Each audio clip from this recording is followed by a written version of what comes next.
And confirmation of the agenda that the Council of the Township of North Huron accept the agenda for the December 4th, 2017 council meeting as amended to include item 6.7.2, the ESTC organizational review. Do I have a mover? Deputy Reeve Campbell and Councilor.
Thank you for your wish to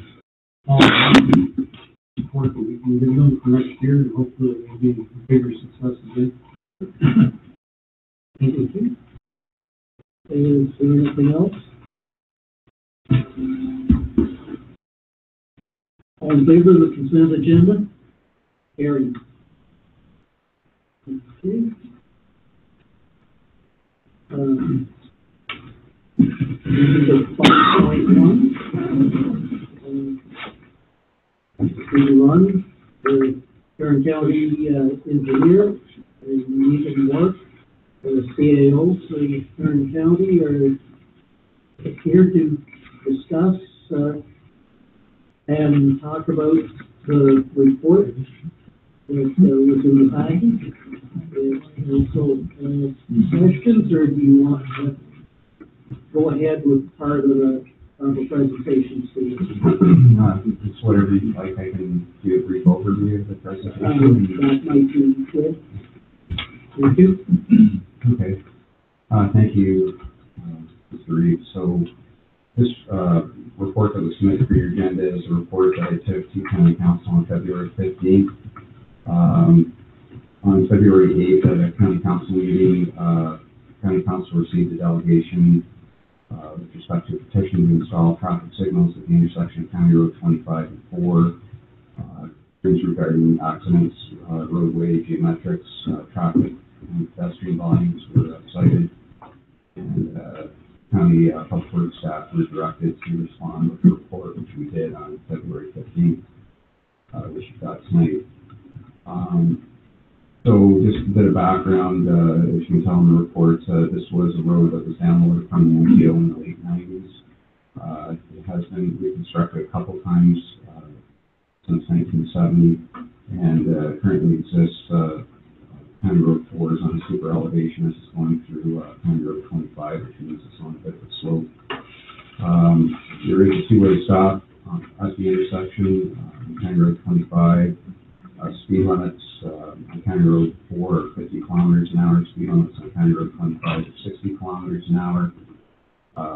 With limits recently being lowered on the west leg at the intersection to match the east leg.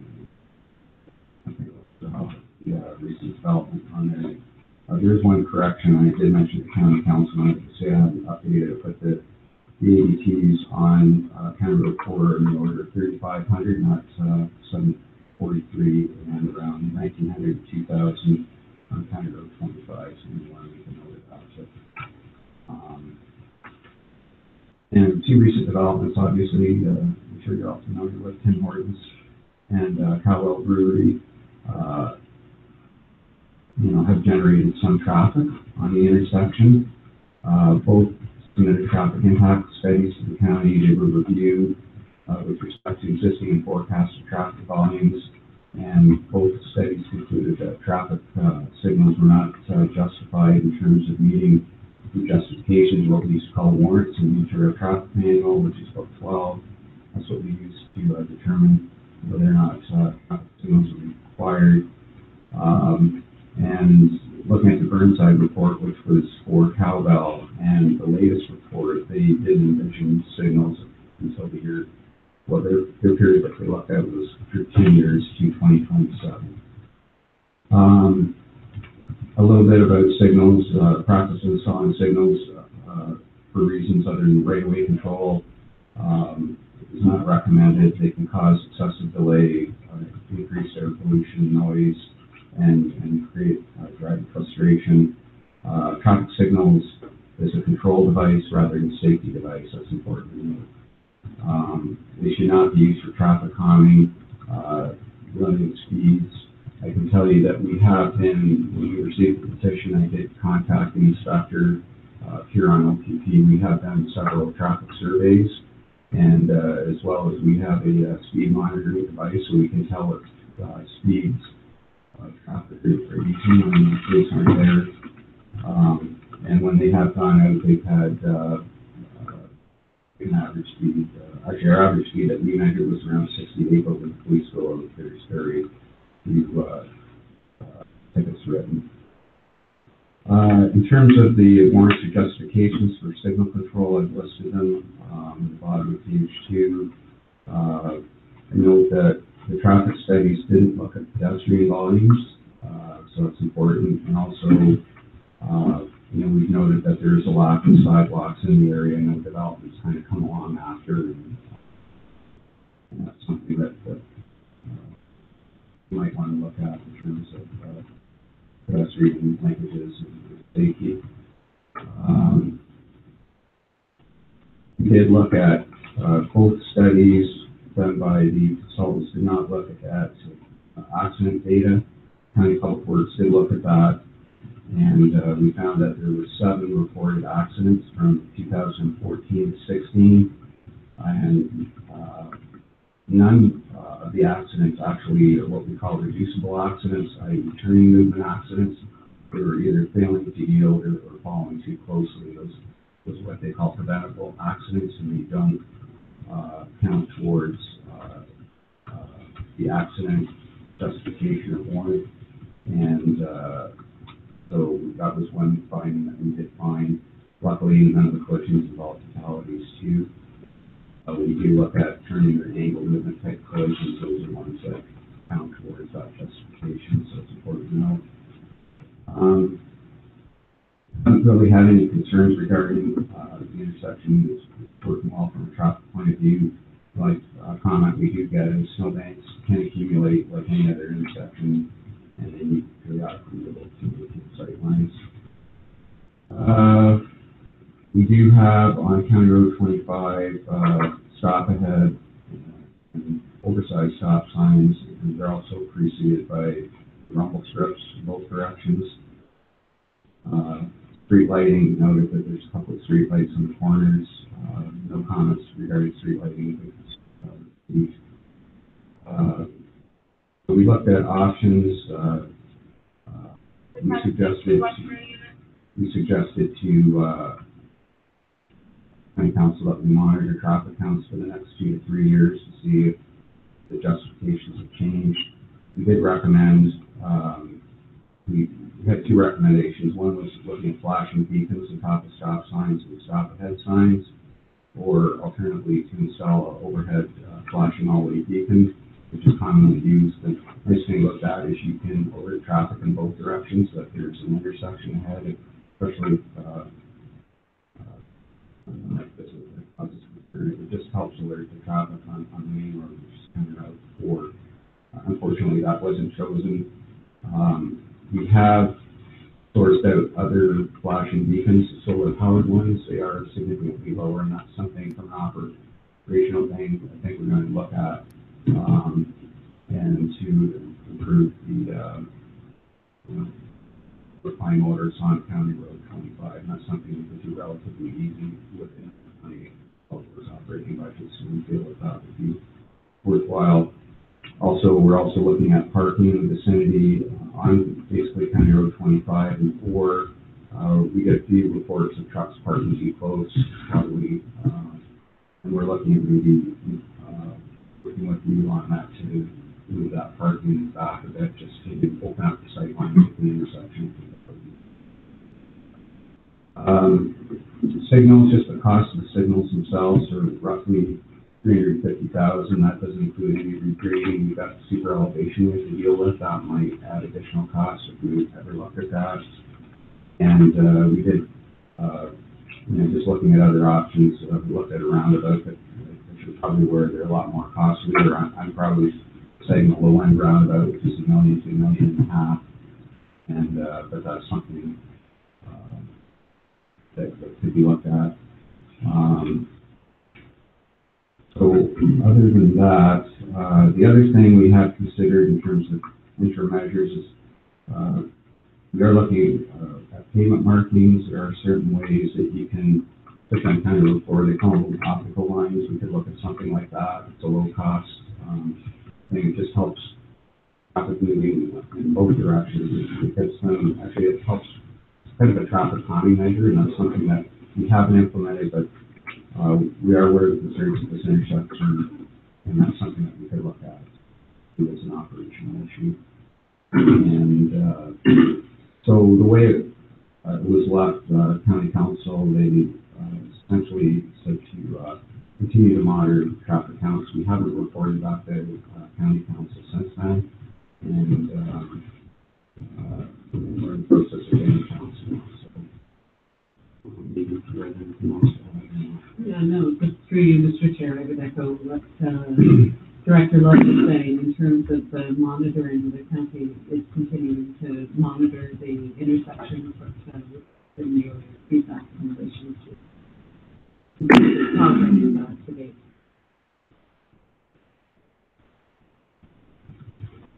Councilor Lawton? Yes, I think I appreciate very much the extensive response that you've given, looking at a number of options.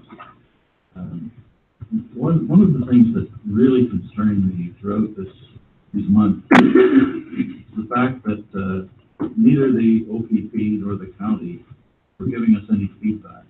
The community was in a panic, really, with the rumors going around about how many deaths there'd be at that intersection. Almost like it was one a week. And other cases, there never have been any fatalities at that intersection, both of which were untrue. But it seemed to me that we were never getting any response either from the OPP or the county on statistics, like what was the real nature of that intersection in terms of accidents. And I just think that it would have been very, very helpful if we had more facts that were known at the case at the time to deal with and to calm some of the anxiety that people were showing, and are still showing to a degree.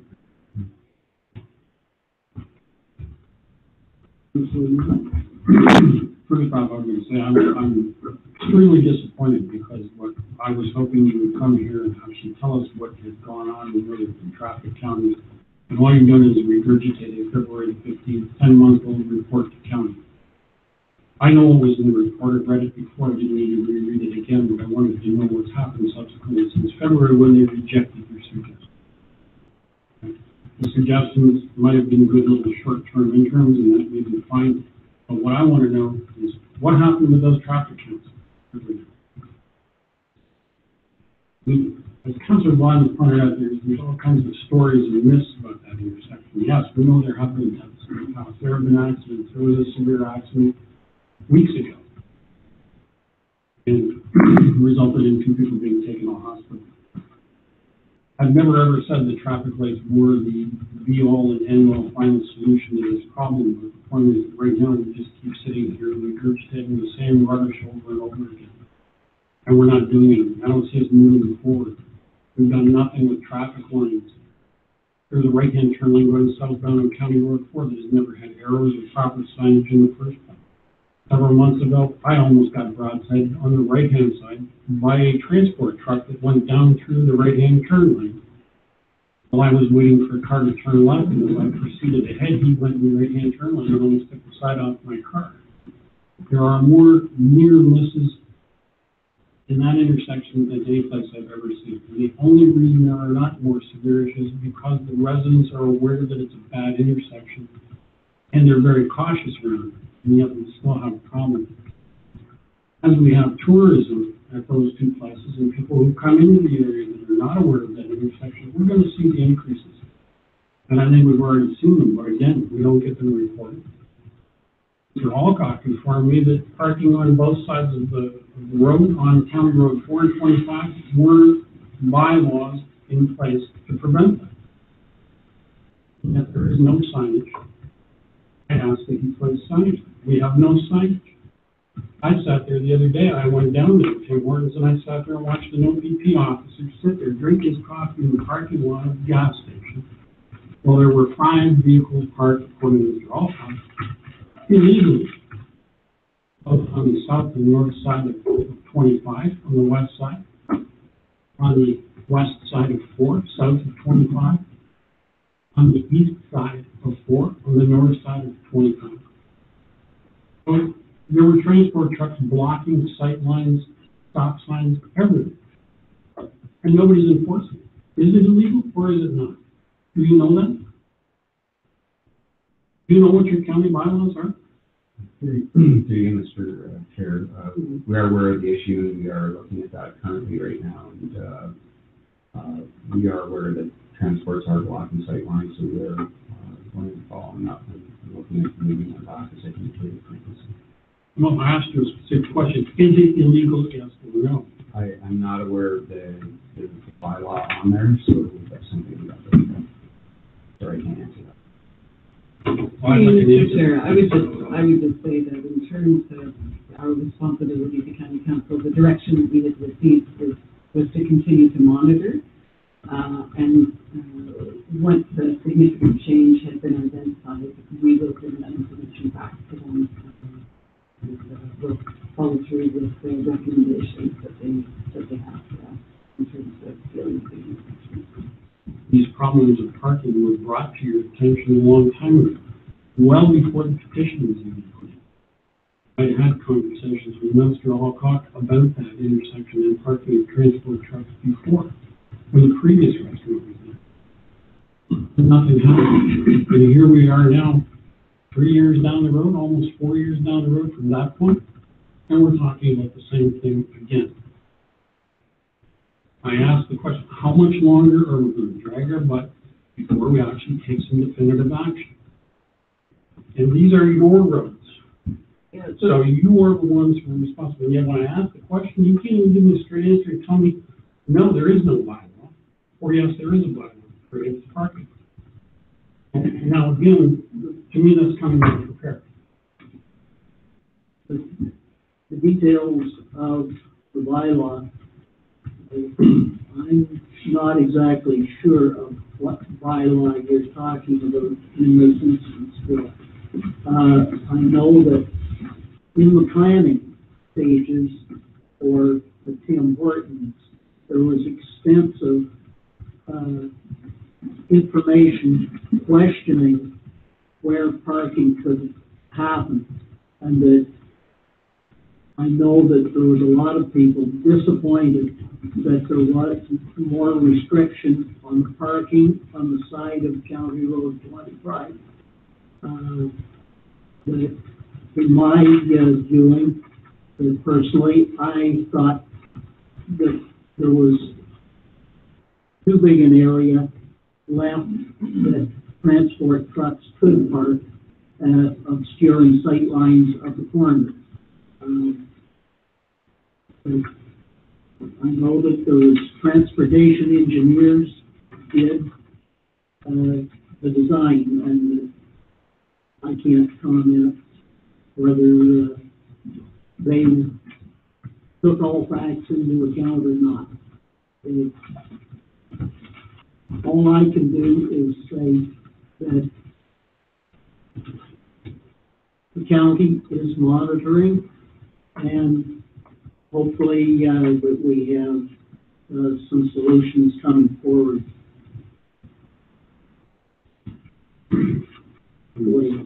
I'm going to say that there are some very simple things like the parking rules and the signage that can be instituted now. It should have been instituted before, because they're pretty obvious and pretty simple fixes, and none of them.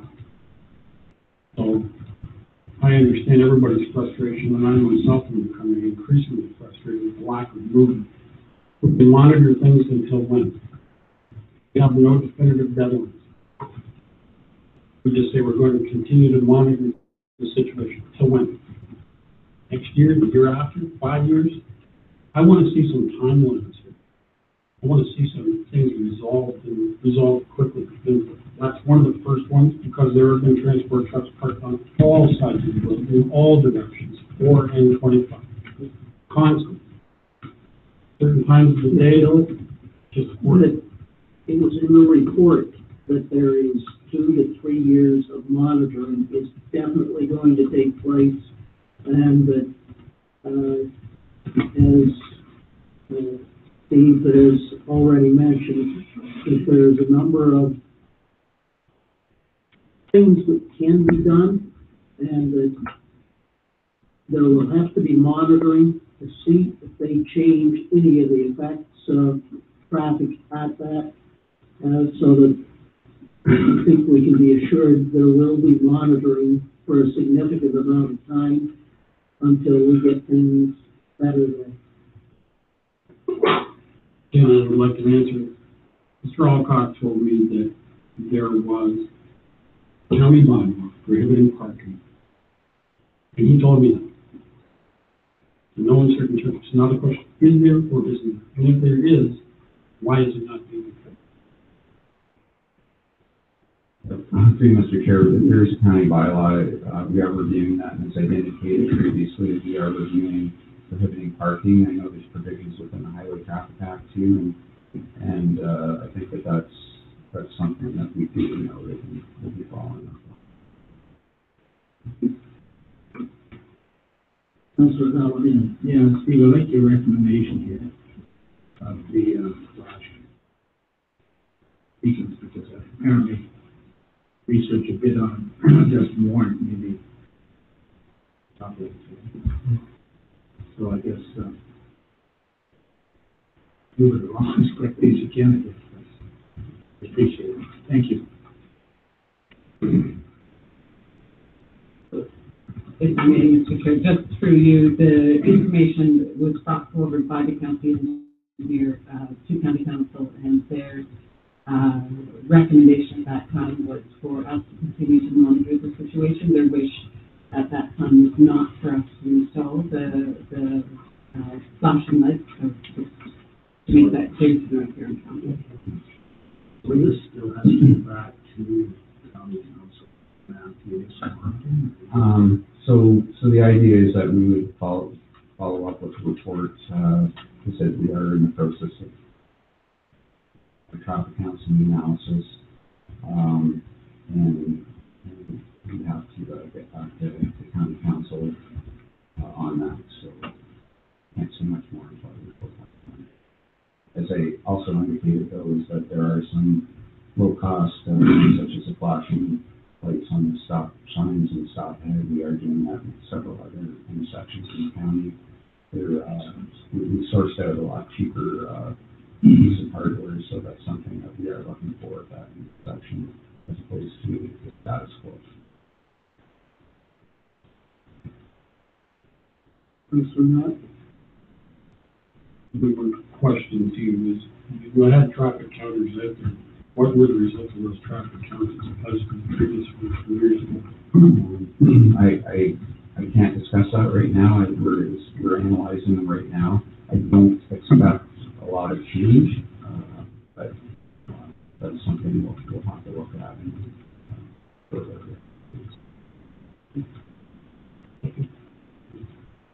Could we have another report back? Probably in the new year. We'll have to go to county council. And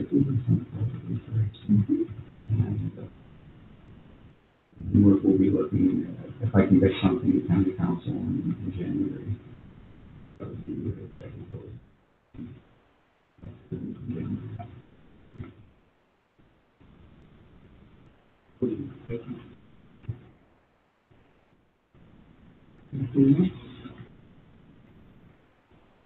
Thank you for coming and explaining the report, and we look forward to continuing to work with you. Thank you.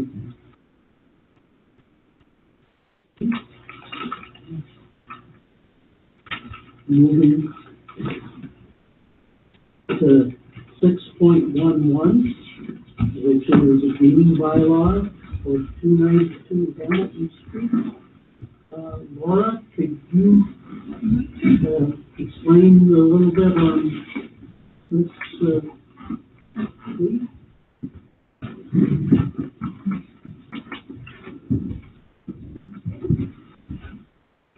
So before council tonight is a request to deem lot 50 and 51 for plan 171 block C and Drive. So the 911 address is 292 Hamilton Street for this property. The council has considered a request to deem lots before. When you deem lots not in the plan of subdivision, those lots are allowed to merge on title with each other, provided there is a ownership on title. And by merging together, there's considered one conveyable piece together, rather than each being their own individual lots in the plan of subdivision, where they would be sold separately, could be sold separately from each other. So by deeming them not to be a plan of subdivision and allowing them to merge, this can allow the landowner to build something across what was formerly the shared lot line, should they like, or sell them both as one individual piece as opposed to two lots. So that's what the request for council is tonight.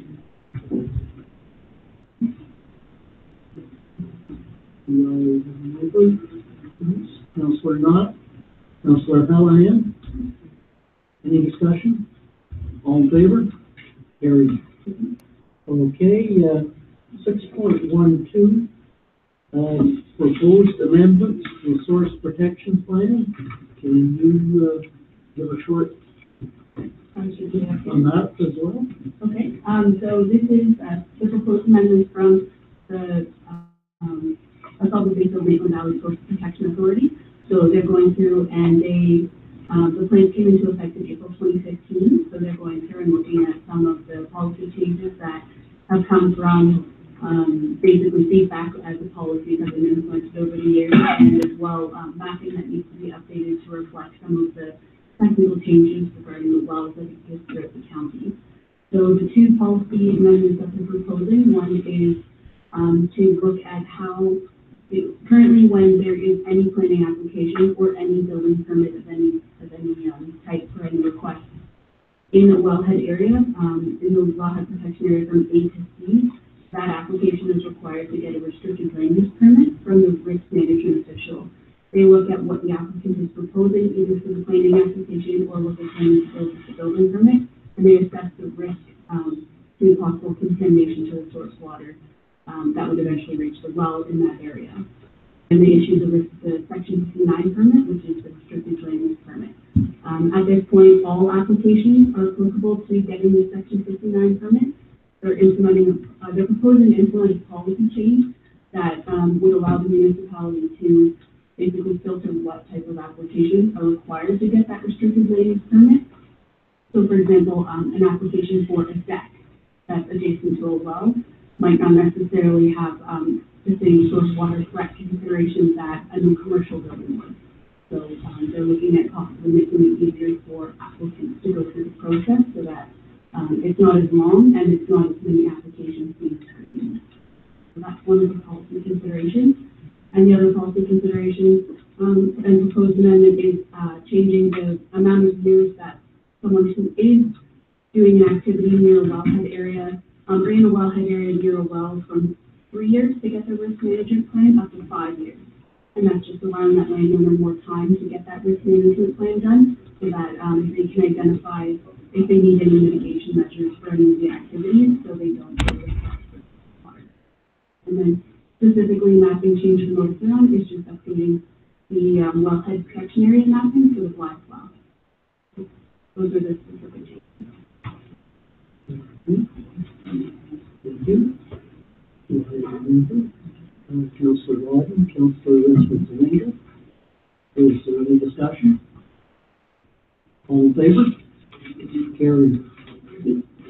Thanks, Laura. Okay, 6.1.3, the 2018 regular council meeting calendar. Richard? So, as per section 6.1 of procedural bylaw, which states that there will be a calendar of meetings established for the year prior to the first meeting of the year. This calendar that is attached to the report lays out all the meetings for 2018, the regular council meetings, that is. A few items to note on it are that in January we have one meeting scheduled. That's due to the holidays and Roma conference. We thought that instead of putting back-to-back meetings 2 weeks in a row, that if we aim for one meeting in January and then, you know, if a special meeting had to be called, that could be done as well. Similarly, in August, August 19th to the 22nd is the AMO conference. So with that in mind, we have it set for one meeting in August as well, which is on the 13th.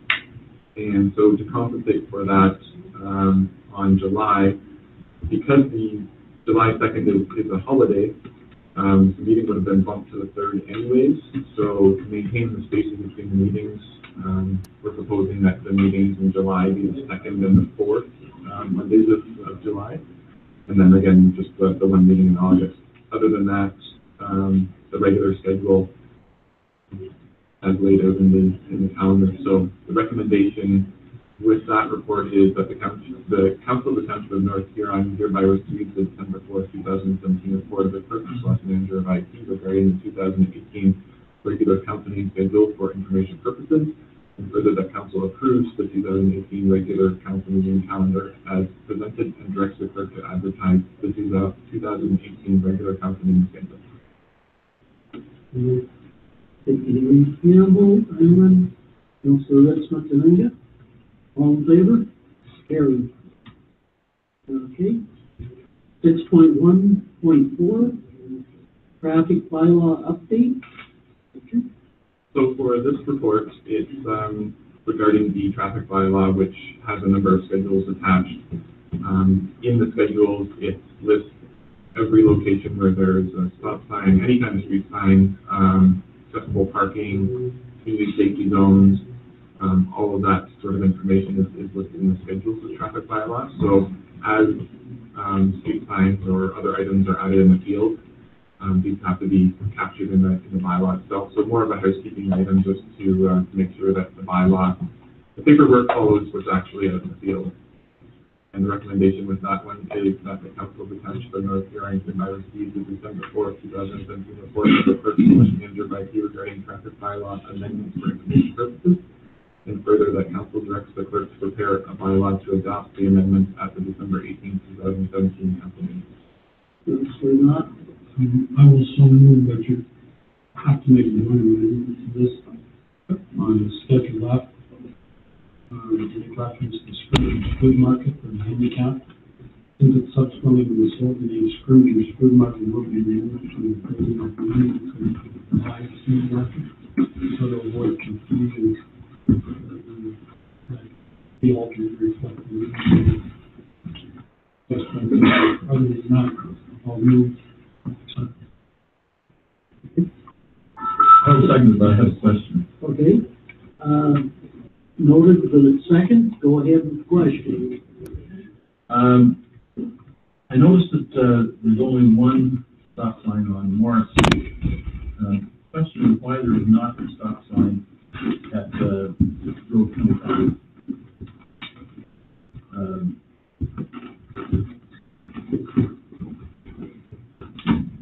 Seems strange to me. It seems to me that there should be a stop sign where that joins the main road.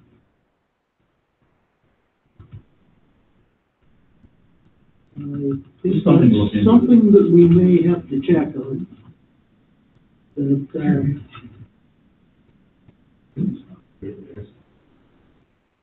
It's not listed here. oh, okay. I see what you mean. Oh, okay. That's It's it. just listed, not listed. That's fine. And I'm having trouble to remember whether there is in fact a stop sign there, but Yeah. it seems to me there should be. That is a count. Then it should be listed.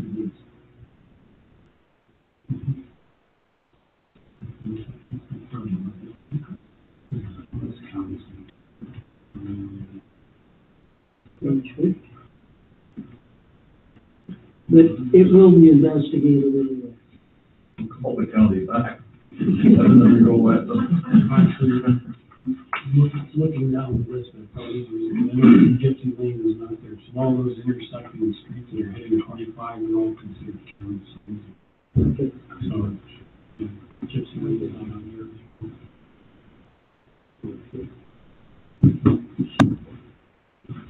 Any further discussion? All in favor of the motion? Carried. Okay, 6.1.5, emergency management plan review and update. Okay. So the emergency management plan must be reviewed every year according to legislation, and the emergency management program committee that was formed a few meetings ago met recently and reviewed an updated plan that was developed by the county's EMC that is David Clark, with the goal to refresh the plan and create consistency across the other Huron County lower tiers who will also have a similar plan. A lot of the information is similar to the old plan, but perhaps a new layout, and there are a few revisions here and there, but overall, a lot of the information is carried over. So the recommendation for this item is that the Council of the Township of North Huron hereby receives the report of the Clerk/Manager by P dated December 4, 2017 regarding the emergency management plan review and update, and further that Council hereby accepts the recommended updates as proposed by the Emergency Management Program Committee, and further that Council directs the clerk to prepare a bylaw for the December 18, 2017 council meeting to adopt the updated and revised version of the Township of North Huron Emergency Management Plan.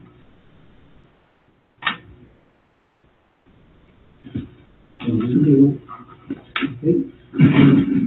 Let's see, we got any deputy Campbell. Any discussion? Any in favor? Carried. Okay. 6.1.6, Bill 68 requirements, with the procedural bylaw update.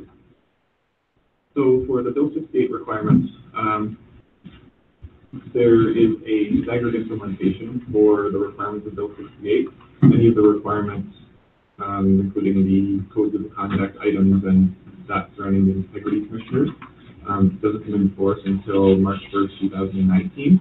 But some of the items that do come into force on January 1st, 2018 are the revised definition of a meeting and the 4 additional exceptions for entering closed session, as well as the optional use of electronic participation. So this particular report is proposing the amendment to the procedural bylaw to address the meeting definition, the closed session items, and then also just talks about the electronic participation, but suggesting that perhaps we wait and see how that's implemented in other municipalities, investigate best practices, and also take some time to figure out the equipment requirements and how that would work. So the recommendation for that one is that the Council of the Township of North Huron hereby receives the September 4th, 2017 report of the Clerk/Manager of IT regarding procedural bylaw updates to address Bill 68 requirements for information purposes, and further that Council authorizes the Clerk to provide notice and bring forward the procedural bylaw for adoption at the December 18th, 2017 Council meeting. Councillor Gordon, Councillor Hallahan, any discussion? And Councillor Knott? This is so much reading and I've missed it again. Did we include in here the suggested provision of allowing remote access to the meetings? Did we put that in there? No. 7 pages. So no, the electronic participation I did include. Didn't. Yeah, no. The recommendation is that, or my suggestion would be that we take a wait and see approach on that one to see how it's approached from other municipalities. I remember reading that. I would like to see it included. And then if we have to amend it later after seeing other ones, but I would like to see it included. If someone is on the road a lot, I think it would be much better if I try to make my schedule still move around, but I can't always be there. There's some things I can't control, convention meetings, reading programs. So I would like to see it included. So the important thing to note about the electronic participation is that anyone who participates electronically doesn't count towards quorum, can't vote, that sort of thing, can be included in closed session. So it was kind of our position at this point with the recording that we're doing that you could still kind of be included. You wouldn't be able to speak necessarily during the council meeting, but you could still follow along. That could be something we Well, that was the big thing. Although we can listen in here, the council could participate in the discussion without that being included. The voting, I understand, that's not an issue at this point in time, but I would like to see it included so that, you could remotely participate in those discussions.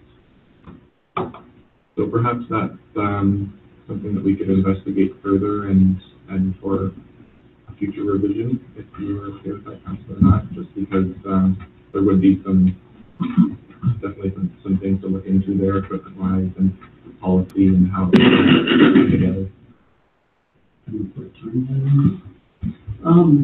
I think when it becomes available, because there's part of this that we want as of January 1st. Well, and that all I can say is as soon as possible, we could do a revision. Oh, I have no problem with it. You can just say that we will, in the very short term, in the future, investigate.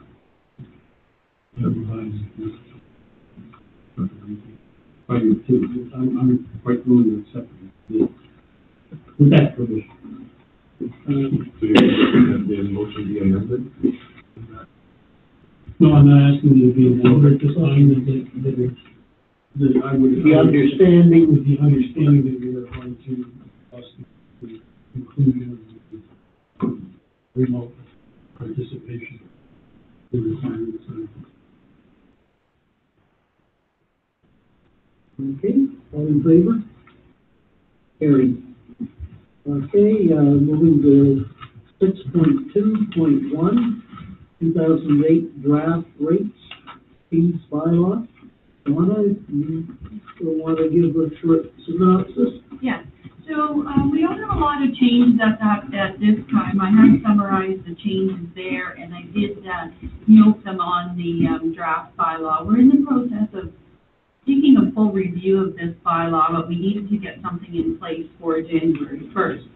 So we do have a full review underway comparing what our rates and fees are to other neighboring municipalities. So as we work through that throughout the year, and if we find out that our rates and fees are not as competitive or perhaps more expensive, we'll take a look at those and incorporate those into a new recommendation. I did want to note that for the building bylaw, that we passed a new building bylaw on May the 1st, and that schedule is actually on your table. The old schedule was included in this draft, and so the May 1st building fees would be included in the bylaw as it comes forward for next meeting on December the 18th. For just some new things, we're trying to clean this bylaw up, and we're working at getting some of the schedules are in Word, some in Excel, so we're trying to get them all in the same format. And just of note, there was a new Schedule M, which deals with the Emergency Services Training Center. Those new fees have been added. And our development charges, those are passed by bylaw, but we're also incorporating those fees into Schedule M. So our goal is to have all of our fees in one place in a comprehensive rates and fees bylaw so that everybody knows where to get that complete copy. So there were a few notes as well. Under water and wastewater, we're in year 4 of our 5-year plan. So those rates have increased accordingly at 3.5%. And in the recreation, those fees have been increased by 1.7% plus a 1% for an offset for the new coming minimum wage to recover some of the that's on the expense side of the minimum wage, but we're looking at moving towards cost recovery on some of those programs as well. Our planning fees were in accordance with the County of Huron at 2%, and as I said, there's just some minor other changes throughout the bylaws. So does anyone have any questions in regard to the draft bylaw? It's not your fault, actually, it's my fault. It's a typo on Schedule H. I've noticed the right-hand column, which is the comparator, says with HST. Those are actually without HST. So they are compared to the far column on the left, which is without HST. That's a typo I have on every single page of mine. So I just wanted to point that out. But it doesn't affect what you're selecting for the 2018 rate. It's just the comparator. It's my fault. I got the word out before I copied it here. And it won't be in the new bylaw, just for comparison. So, are there any further questions on the bylaw that we'll have in place? And we'll, hopefully the plan is to pass it for next meeting effective January 1st. And then we'll still continue with our review and bring that forward if there's any significant changes.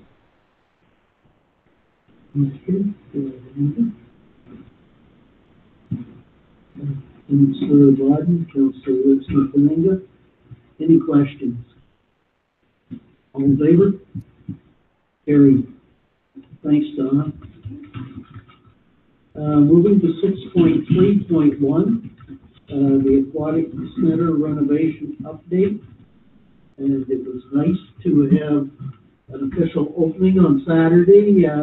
There was some people that were very happy to win the draws for the towels that were given out.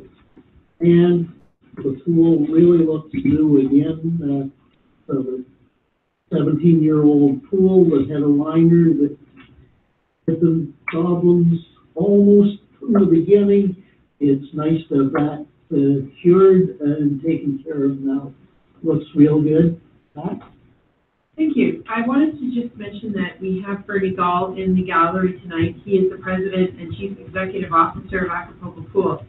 So although he's not a delegation this evening, I just wanted to point out that he is here. If council has any specific questions about the report or about everything that took place as part of the renovation, Acapulco Pool was very much our partner through this renovation. in the solution to remove the liner and come up with sort of the blended tile on the concrete bottom and liner on the side. So that overall, the aesthetics, the use of the pool is fantastic. It looks great. A lot of good comments as we opened the doors. In the report, it highlights everything that was actually completed as part of the renovation under sort of two categories. In the pool, we did the liner and the tile, as well as we installed the UV filtration system, which is really helping the air quality in the pool, as well as the water quality. And we've added a new chemical delivery system to take out the metals. They're very hard water, and that caused a lot of staining on the old liner, so we're going to try and get ahead of that. We had our other partner, which was Cliff Plumbing and Heating, perform all the HVAC improvements, and those were still ongoing once we had opened, because a lot of their balancing and work could not have been done until after we filled the pool with water, and we wanted to get open as soon as we could. But they are just in the final process of getting everything completed and done and balancing. We'll be having those final reports, and the engineers still to review those final reports to confirm everything has been achieved there that we had hoped. The other items that we were able to do is some grouting on the deck and in the change room, thorough cleaning of the deck, and replacing of the lane ropes and the lane slider. And all of the drains now and the sewer baskets were replaced as part of the renovation, which brings it all up to code. As soon as you renovate, a lot of those code issues get triggered. That's what the CBO will tell you, right? You're fine until you make a renovation, then you're required to make changes. So we had a fantastic grand opening. We really were celebrating that. We received $150,000 from the Ontario Petroleum Foundation through their Ontario 150 grant. And I guess just wanted to mention that we did reopen, and during some renovation, during routine maintenance and cleaning, we noticed that some of the caulking around the base of the perimeter of the pool has started to fail in some spots. And although it is not an urgent issue, it is causing no hazard, it does need to be addressed. And we want to also fix part of the liner that has some staining on it. So after we opened it up, took it out of the box, filled it with water, we realized there's a few other things that need to be done. So what we're recommending is a maintenance shutdown for 2 weeks in late August, early September. That will be the minimal impact on programming for the Aquatic Center. And Acapulco has come through and admitted that, you know, they are going to assist us with that renovation, and they're going to do all of the work as part of the project. And then they're also going to supply all of the startup and balancing chemicals, which is the expensive part of every time we refill that pool. So the next part of the report does speak to the financial impact. We were on budget, we were on time. And if there's any questions specifically, the reason some of the $5,000 is highlighted under the cleaning lift rental, they just haven't received that invoice yet. So the final number is not in yet, and I'm still waiting for the final number from consulting. As I mentioned, the engineer is still finishing his report. So in the future, we're recommending actually that every year we do a 1 to 2 week shutdown in late August. It's our slower time of the year to allow us to do thorough maintenance on the pool. That's a practice that a lot of aquatic centers do to try and operate 52 weeks a year. Good opportunity for us to do that, to schedule it, to make sure our members are aware that that's going to happen every year. Just that we achieved the negative pressure. That was our big goal with all of the balancing and the HVAC work, so that you're not getting the, as Donna would call it, the humidity invasion problem, also known as the infiltration problem, into the other areas of the building. So we're watching that now to see if we still get continued dripping in the fitness center and along the corridor as the air temperature outside cools and the roof cools. We'll see how that goes. As we started with the whole project, our dream was to also paint the ceiling and remove the everything on the ceiling, refresh it, paint the beams, and reinstall new sound baffles.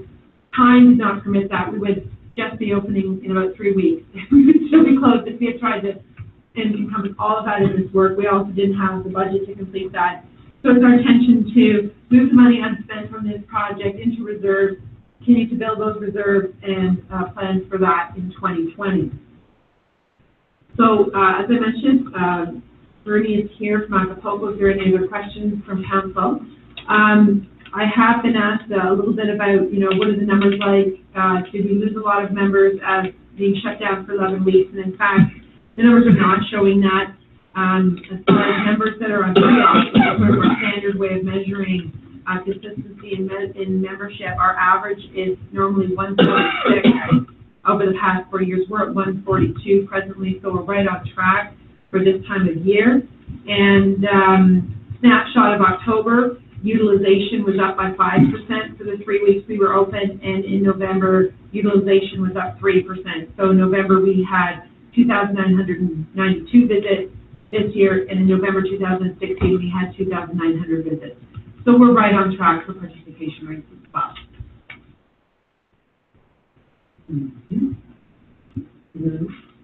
Any questions or comments?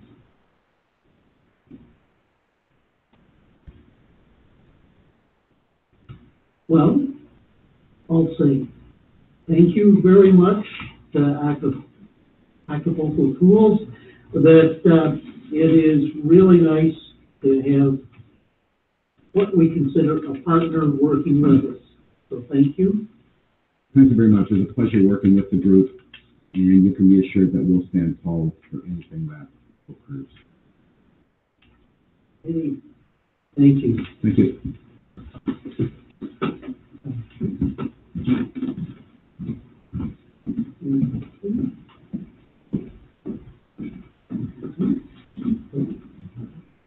So the recommendation of the report there is that the Council of the Township of North Huron receive the report of the Aquatic Center renovation wrap-up from the Director of Recreation Facilities for information purposes, and further that Council supports the plan to perform an aquatic center shutdown for 2 weeks in late August, early September 2018 for maintenance.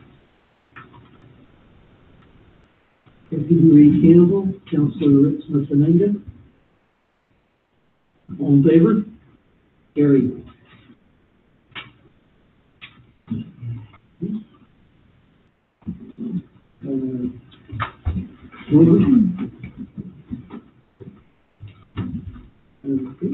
6.7.1. Denise is going to do this presentation. Wayne George, Police Service in the House.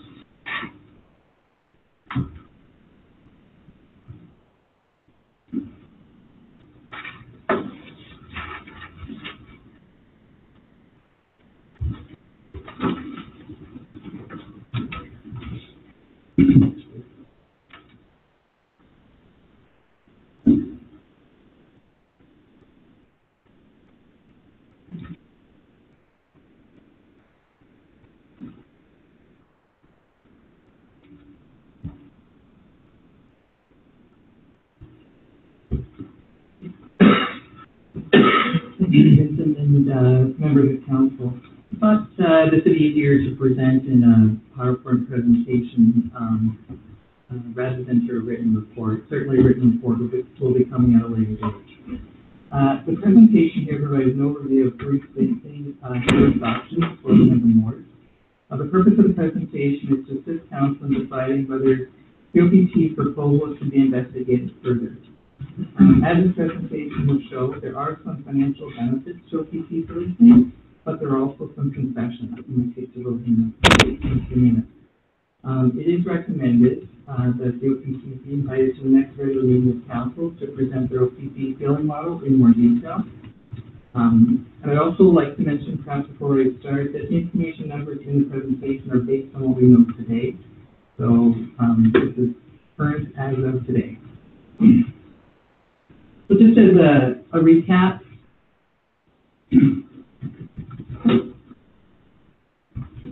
so on September the 25th, the OCP delivered a presentation to council, and they explained that through a service contract, the OCP would provide services to the Wayne wards, along with other municipal and provincial policing responsibilities, and would all be under one administration. It also indicated the proposal was based on a level of policing services that would be required to provide adequate and effective policing as set out in Regulation 3 and 99. The proposal that they presented is based on a defined number of uniformed and administrative personnel, and we'll speak to that in a few minutes. And they also indicated that administration be provided out of renovated OPP attachment office here in Wingham, and eventually through a new OPP attachment office that would be established in Clinton. The OPP indicated or explained that the OPP costing proposal is a transition contract and provides for a 3+ year agreement. They also indicated during the presentation that after the transition contract, the Wingham Board would enter into the OPP billing model, which uses a different cost recovery methodology than the transition contract. And we'll explain that in a few minutes. The direction given to staff was given on October the 2nd, whereby council directed the staff prepare a report outlining the costs associated with all available options for municipal policing of the Blythe, East Wallanosh, and the Wingham Board. As I've indicated, and we'll come back to this, the recommendation is that the Township of North Huron Council hereby receive a presentation of the CAO dated December 4th regarding a police servicing analysis, and further that the Township of North Huron directs the clerk to invite the OPP to make a presentation at the next regular meeting on the OPP billing model. So moving forward, during the, as explained today in the presentation, during the transitional 3+ year contract, the OPP have indicated that they will provide a staff complement of 8.16 staff to the Wingham Ward. And I don't want to go too quickly, but that's a breakdown in terms of what they're envisioning for staffing. In comparison, and as this slide shows, the Wingham Police Service complement is 8.0. And again, the OPP is 8.16, a slight increase, nothing significant. The staff positions down the right-hand column indicate that the positions are relatively the same in terms of you have a detachment commander and a staff sergeant. Those functions are currently performed by the chief. You have a sergeant with the OPP, a sergeant currently with the Wingham Service. You have constables with both. OPP refers to them as uniform positions. We refer to them as we have part-time prisoner guards. OPP have a detachment administrative clerk. We have an administrative clerk. But you'll notice that their proposal includes a 1.0. We currently operate with 0.8. Again, 8.16 and 8.0 in total. So from a costing perspective, the OPP proposal tells us that the first year of the 3-year contract will cost Wingham residents $1,454,753. And during that same time period, and if council wishes to maintain the existing Wingham Police Service, the cost is $1,125,459. So as you can see, for the first year, OPP will cost approximately $329,000 more.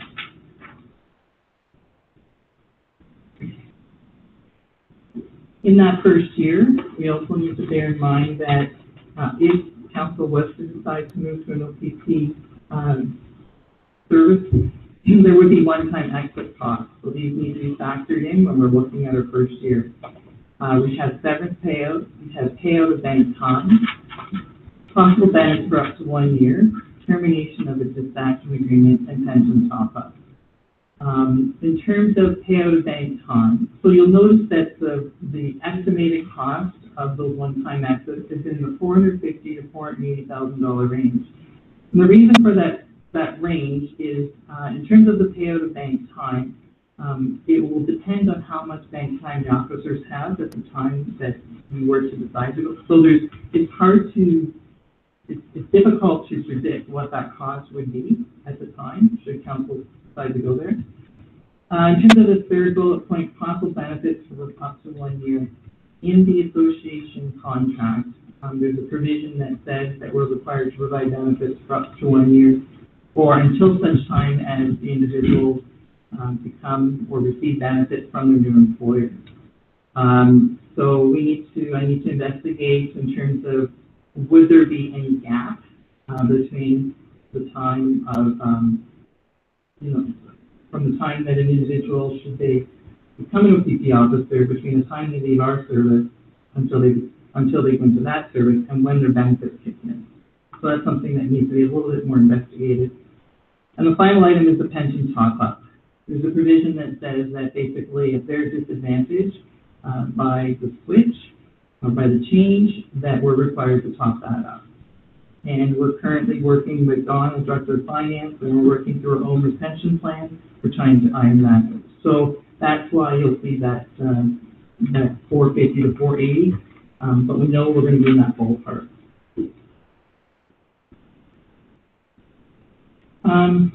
So when you factor in $450 worth of the standing cost, here's how the numbers look for the Wingham residents during the first year of an OPP contract. If the Wingham service is going to be maintained, you'll notice on the right column under Wingham, there's on the second line down, it says capital. It says capital and reserve, and you'll see a figure there of 40,000. So it's recommended that when we're looking at the doing the comparison between the OPP and the Wingham service, that in terms of maintaining the Wingham service, we need to take into consideration that we already know we have a roof that has a cost of $20,000 to replace it, and it's also recommended that we put $20,000. We start putting $20,000 into reserve account for as we go forward in terms of building improvements, cruiser replacements, firearms, computers, etc.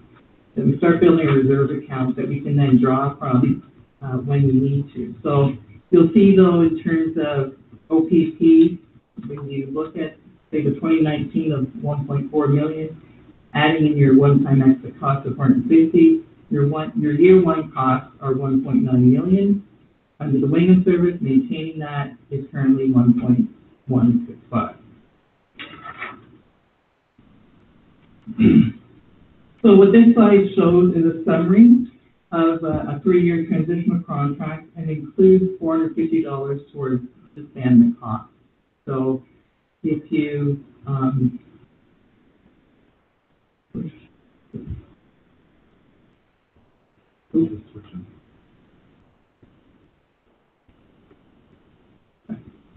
okay, so Wingham Police Service, OPP. First year, second year, third year. So if you maintain the Wingham Police Service, 1.165, 1.17, 1.195. And you'll notice in that first year of the Wingham Service, recommending 40,000 for capital, again 20,000 for a roof, and then to have 20,000 that we start putting into reserve, and then you'll notice there's 20,000 subsequent to that. And then we have this as a grant that we currently receive, and it's anticipated, but there's no guarantee that this grant will continue for the next 3 years. We don't know, and we also don't know if that amount is guaranteed. So there's a bit of assumption on our part. Looking at the OPP, in terms of year one, it's 1.260. They are asking, or will be looking for one-time capital of $6,738, which was explained during the presentation. They do allow for a year one adjustment for uniforms and some equipment. So again, we come to the $1,454,160. In fairness, we do need to factor in the exit cost, the one-time exit cost. So I threw in a figure of $450,000. So again, we come up to the 1.9. So then you look this way. So in year one, your Wingham service, 1.165. Your OPT comes in at 1.4, but when you factor in your one-time exit cost, you're coming in at 1.9. Going on to the second year, you'll see the Wingham service comes in at 1.17. You'll see the OPT is coming in at 1.285. So once you get to that second year, you're getting more comparable. And in your third year, 1.195 and 1.31. Okay, so your first year is, there's significant variation. as you go into your second and third year, you're getting closer in your numbers.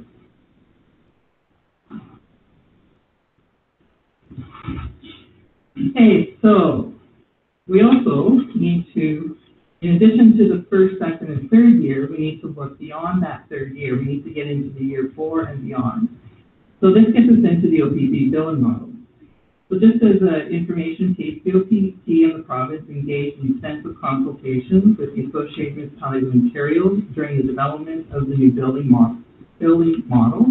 And the new billing model was implemented in 2015, so it's been in existence for a couple of years.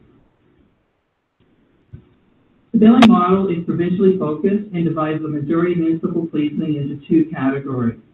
And it's what we call our base service and our calls for service. And I'll explain those in a minute.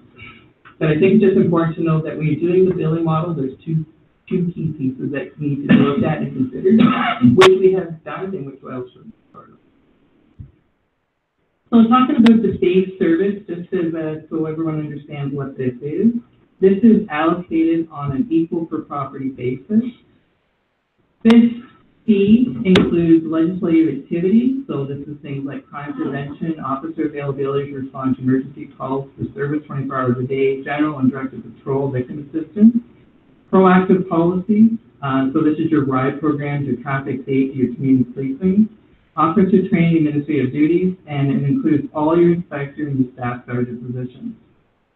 The current base price cost per property is $191.35. That figure here is set by the province. We have no, it's provincial wide. To determine our base service cost, our wing award property count is 1,561.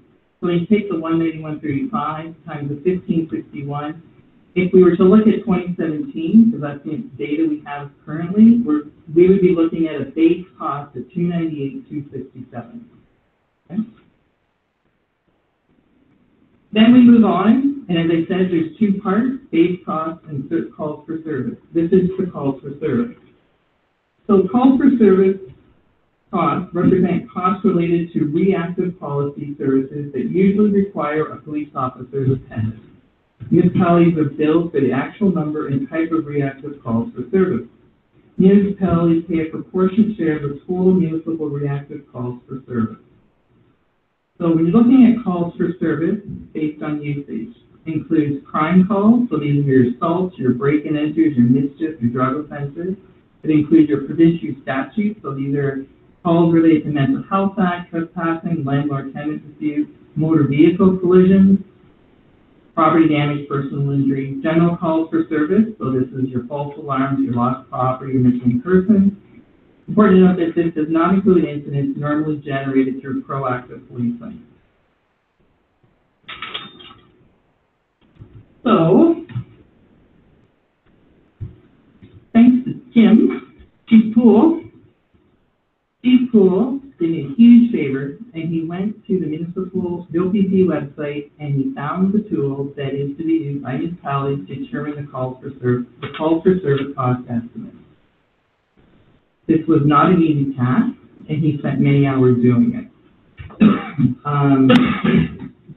What this chart shows us is that after the transitional period, so we're getting into year 4 and beyond, based on our current data that we currently have over 2013, 14, and 15, our cost would be $446,175.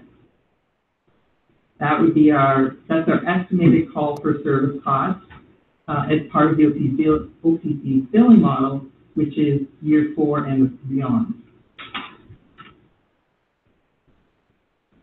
Before we move on, I think though it's important to note or to make councils aware that under the OPP billing model, there is something called additional cost, and similar to the calls for service, this is based on usage. So additional costs could be overtime, court security, enhancements, prisoner transport, facilities, and accommodations. So I don't know how much detail you want to go in there. The facility, for example, included the upgrade of the current Wingham OPP facility to accommodate Wingham police service officers. So that's, as you recall, in the OPP presentation, there was a cost to $206,000 of one-time cost. Within that $206,000, there is a figure in there that to upgrade the current facility here in Wingham to accommodate any additional staff that would need to operate out of that facility.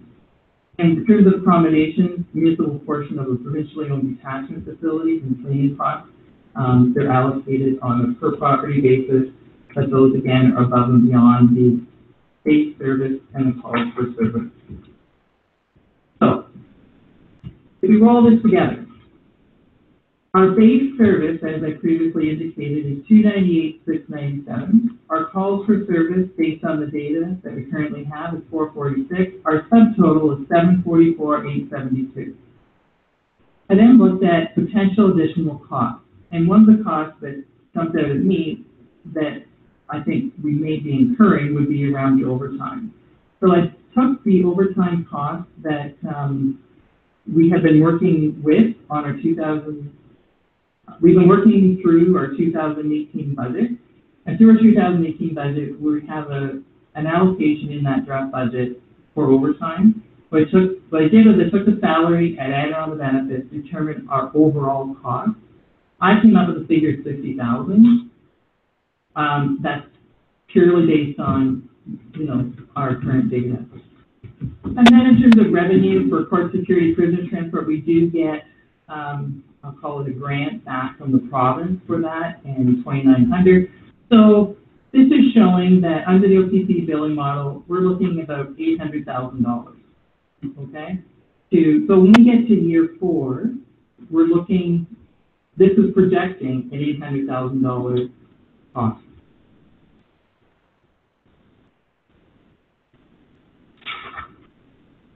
And this is a slide you've seen before, but this is what you would be getting for that cost. So then moving forward.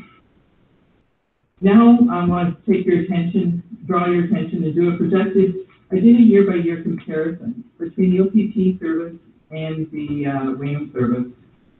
And this is a projection based on a 10-year time period. So you'll see 2019, 2028. Over the course of a 10-year period, you'll see that the average, what I did was I took the OPP service,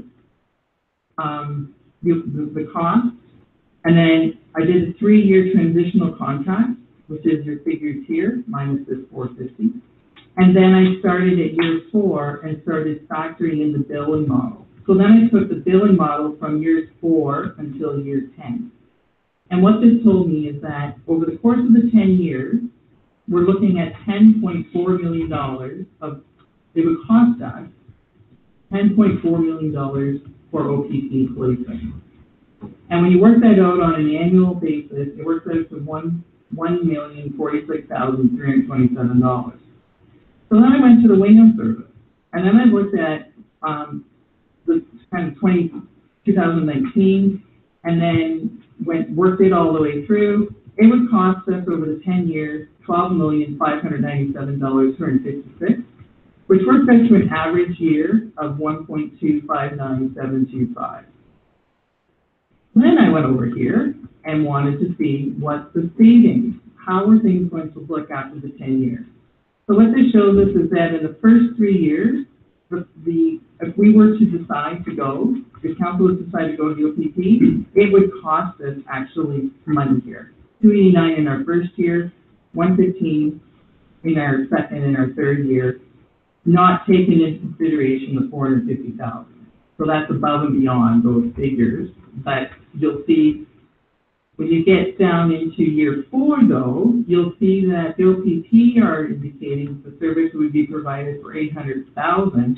If we continue with the Wingham service, we would be budgeting $1.2 million. So if we were to go to the OPP, we would save $417,000.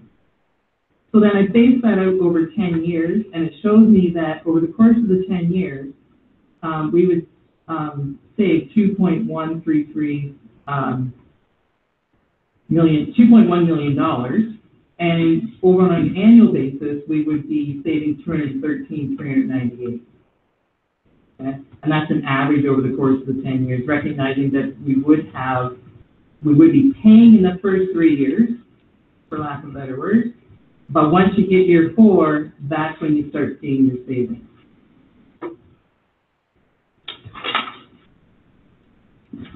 Okay, moving on, we were asked to look at the expanded Wingham service.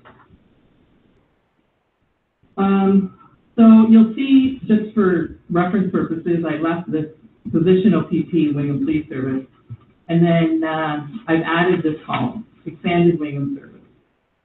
So you'll see that in terms of from a staffing perspective, in comparison to the existing service versus the expanding service, we would still have a police chief, we would still have a sergeant, we would have an increase of 2 constables.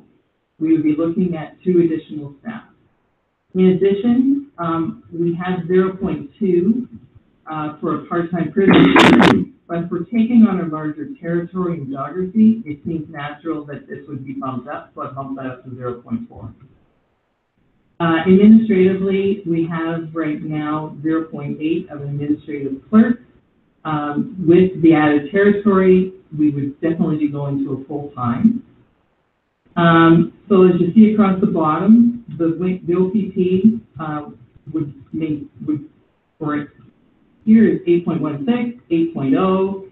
If we go to the expanded, we're looking about 2.4. So we're looking essentially at adding 2.5 more, what we call full-time FTEs, full-time equivalents.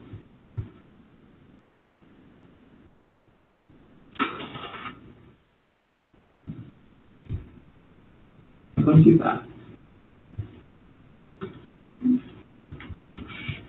Okay, going back to our expanded Wingham service, or continuing on, in addition to additional staff, we will need additional capital expenditures.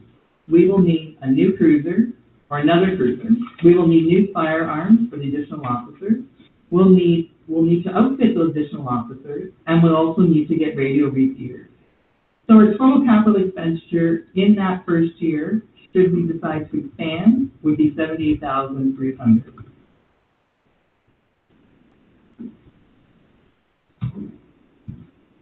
But as you can see on this slide, the first year of operating an expanded Wingham service to cover the blinds on each wall and on floors is $1.66 million.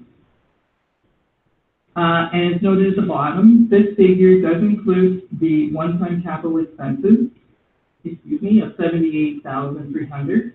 It also includes the $40,000 that I've been carrying through. Again, $20,000 for roof repair, $20,000 to put into reserve. So I'm maintaining consistency through that. The grant revenue figure that we have here, again, I put the figure in.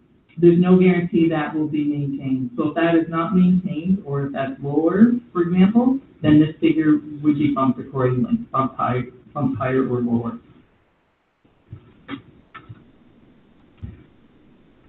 So then I took the Wingham service and I looked at it over the 3-year time period, as I did with the OPP and the Wingham service. And what you'll see here is that the Wingham service, the operating would come at 1.662, and then what I did then was I took 2% and added 2% on to the next 2 years. And I used 2% consistently. In terms of then I added in capital and reserve. So this figure includes your $78,300, your one-time capital expenses, plus the $440,000 for your roof and to put some money into reserve funds. And then I put in $20,000 per year that we have to start putting away to do improvements to our buildings, to our cruisers, to our firearms, to our computers, etc. I maintained the revenue assuming, and we need to confirm that in fact by going to the extended service, we would still be eligible to receive this revenue grant money. But what this shows is that 1.66 in our first year, 1.601 in our second year, 1.635 in our third year.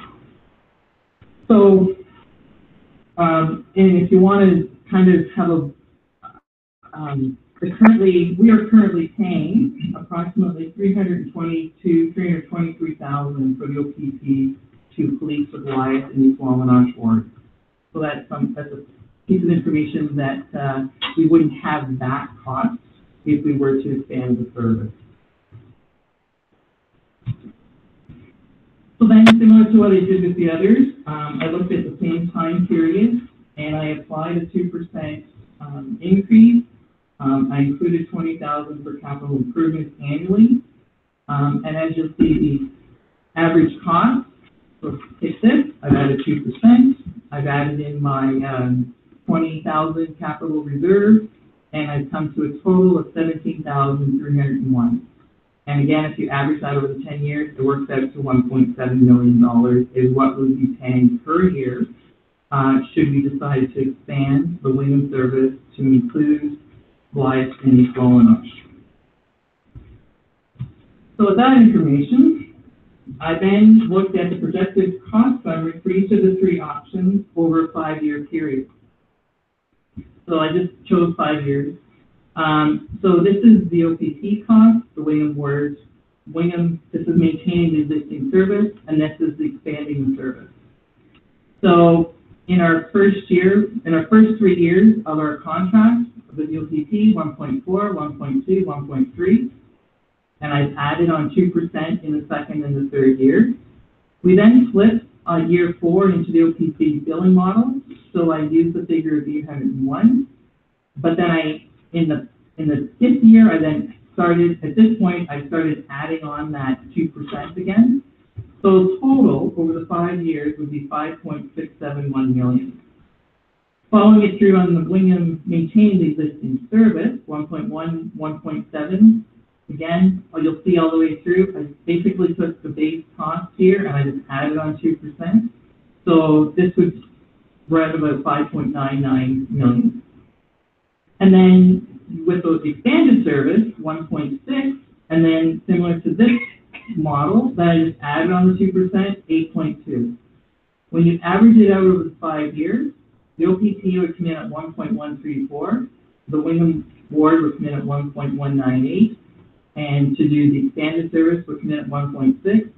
And I put this note here at the bottom just as a reminder that in that first year, should we decide to go with the OPP, there would be a one-time cost of $450, but it could be upwards of $480. So then I started looking at this on a property basis, because I think that is what, how would the property owner be affected? So the property count, in this column is ward and property count. So you'll see Wingham has a property count of 1561. Blythe and East Wallanosh have a property count of 948. And this information down here I actually just include for reference purposes. So when you take the 5-year average, which is the figures from the previous slide, and you divide it out, you take this figure and you divide it by 561, your OPP cost per property would come in around 727. Similar, under the Wingham Police Service, 1.98 was your average over the 5 years.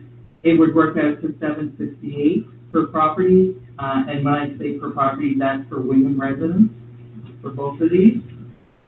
And in terms of the expanded service, this is a little different in terms of, I took the cost, 1.654, and I just divided it by, if you take these two figures and add them together, it comes out to 2509. I took the figure here, divided it by 2509. It works out to $659 a resident, which for the Wingham Ward resident is very attractive. But we need to bear, a consideration is that our current Blythe and East Wallanosh residents currently pay about $340 per property. So your Blythe and East Wallanosh residents, if you were to go to the expanded Wingham Police Service model, your Blythe and East Wallanosh residents will be looking at an increase from $340 to $659. Okay? But your Wingham residents, if you were to go OPP, it'd be 727.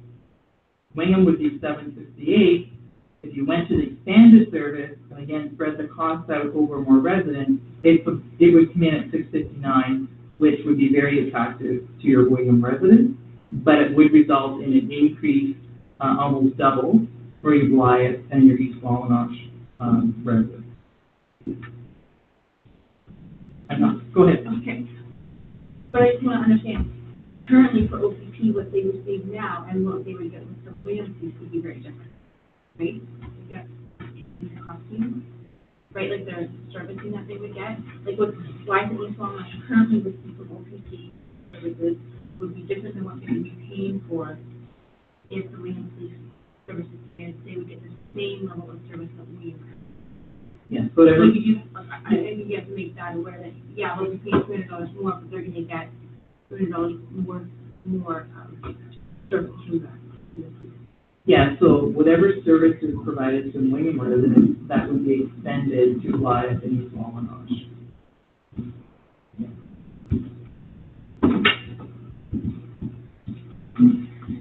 Okay, so then, if you look at, then I broke it down. If you look at the OPP cost per William property over a year-by-year basis, and you looked at it over a 5-year period, you'll see that the OPP cost per property, would be in the first year, then again, 3-year transitional contract, 2-year OPP billing model. In your first 3 years, your William Ward residents would be paying $932. This is, just to clarify, this is if the OPP provided service to William only. Okay. That in your first 3 years, you're $932 in your first year, $823 in your second year, $839 in your third year. When you get into year 4, and again, this is when your OPP billing model kicks in, the projections are showing us $801,000. So your William residents would then drop to $514. They would see a huge decrease in year 4, is what the OPP billing model was showing. And when you get into the year 5, at $818, it comes in at $524. So you'll notice that in year 4 and for year 5, and then you project it out, your first 3 years are your, big costs. But when you get into the OPP billing model, your costs start to come down significantly. But again, this is based on information we know and numbers as of today. After 3 years, we have no guarantee that the costs are going to come down. This is based on the information we know as of, I don't know what's going to happen in year 4, but it's based on what we know today. That's all I can. Costing has never gone down before. I would expect 4 years down the road. Yes. And you'll see my recommendation about inviting OPP to come and to speak to the OPP billing model. That's a good question, too. Yep. So then you look at the William service, maintaining the existing service.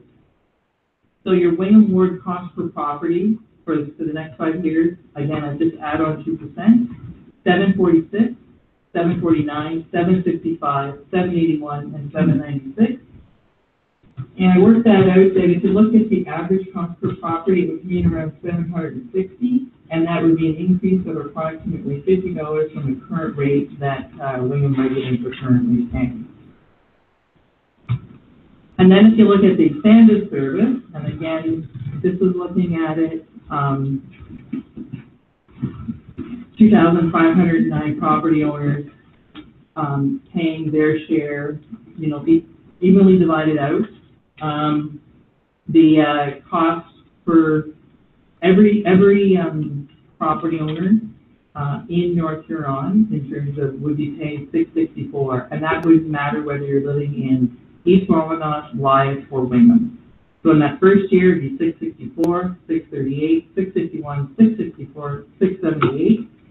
I did include, as I did the other ones, your one-time capital expenses of $78,300, which is your additional cruiser, etc., your building repairs, and your improvements of $40,000. So the average cost per property owner with that model would be $660. And I'll maybe just go back to, I meant to tell you about the area rated, I did that. Area rated, basically, if we were to take the expanded Wingham service and we were area rated between Wingham and then Blythe and East Wallanosh, it would work out that the Wingham residents would be paying $1 million, it's 1.6 million, 1.66 million to provide the expanded Wingham service. If you were to area rate it, Wingham residents would pay $1 million of that 1.6, and the Blythe and East Wallanosh residents would be paying $625,000. Okay.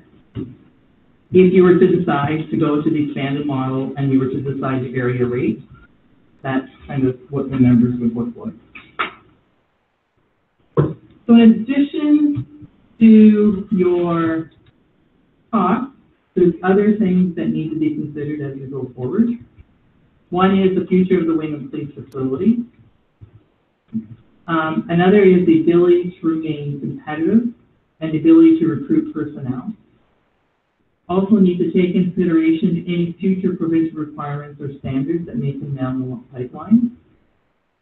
There's no guarantee, going back to Deputy Reed's comment, there's no guarantee the OPP billing model will not change. It could change positively or negatively. And the OPP may impose costs for services currently not billed to municipalities.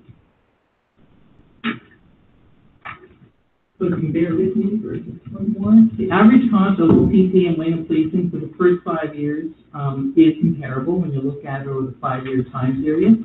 The savings with the OPP policing start in year 6, so that's when you really start to notice your financial benefits. In the first 3 years, policing costs for the Wingham Ward will increase, and that's been already indicated. The OPP policing costs drop significantly under the OPP billing model in year 4. So that's when you're going to see that happening. The expanded Wingham service spreads costs over more property. The per property cost for the Blythe and the East Wallanosh residents would almost double. And going back to Councillor Dominguez's comment in terms of more service, I put a question mark because that has to be investigated. Wingham residents' policing costs would decrease by approximately $100 per property if you took the costs and spread them equally across the 2509 properties. Your one-time exit costs would need to be financed in the first year of your OPP transitional contract. So depending on how you finance that, there's a potential cost associated with that.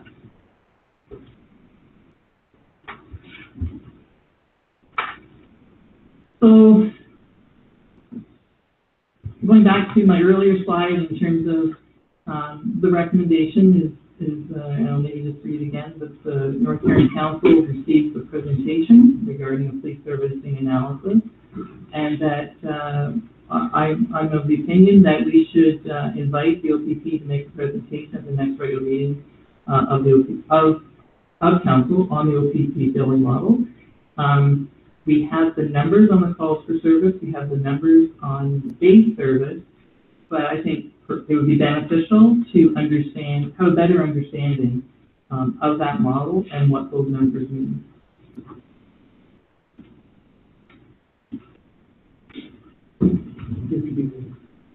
Can I ask Chief a question? As he's sitting here looking so basically waiting for me to ask him a question.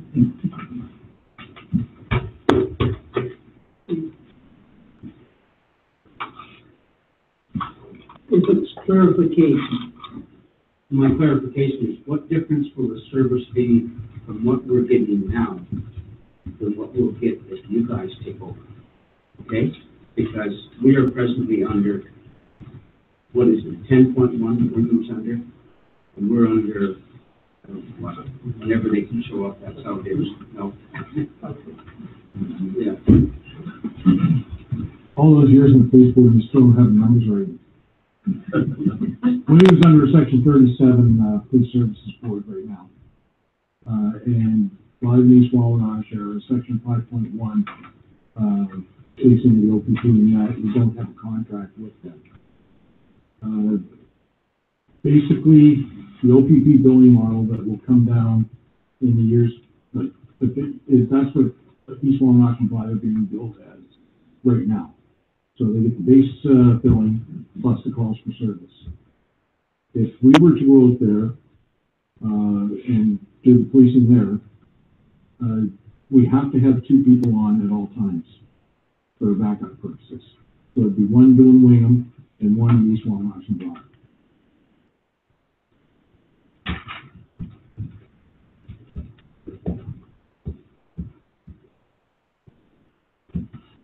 Unless there's a call that requires two people in Wingham, or if there's a call that requires two people in Blythe, then the Wingham option is open.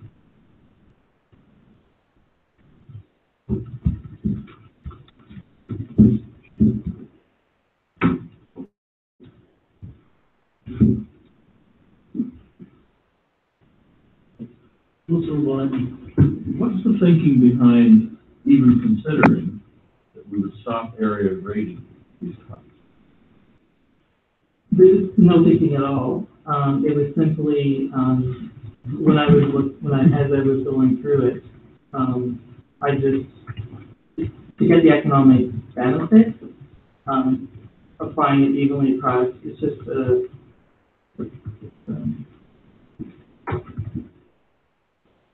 it's a practice, it's something, to be honest, that you learn in school. You know, in terms of you spread it, the more you spread it out, then the more stable is the cost. But there's nothing to say that you can do area rating with them. Yeah. In terms of the expanded service. Yeah. If you went to the Wingham. I don't like that. Yeah.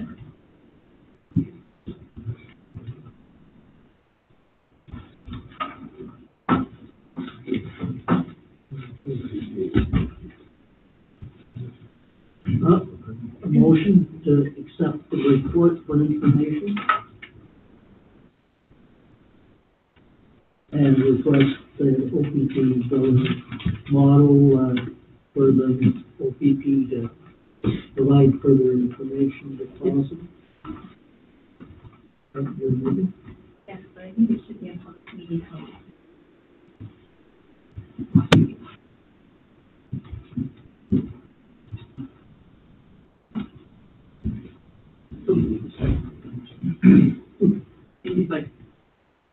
Go ahead, Dave. Maybe if I could just clarify. So, in terms of the OPP billing model, it would be inviting OPP to come and make a presentation about those numbers that I've shown you. But if council is comfortable with the OPP billing model, then we would move forward to a public information session. My thinking would be that we have an information session early in the new year. I'm working towards having a written report back for council consideration in early February. So then council has some time to discuss, deliberate. We need to respond to the OPP's proposal by March the 26th.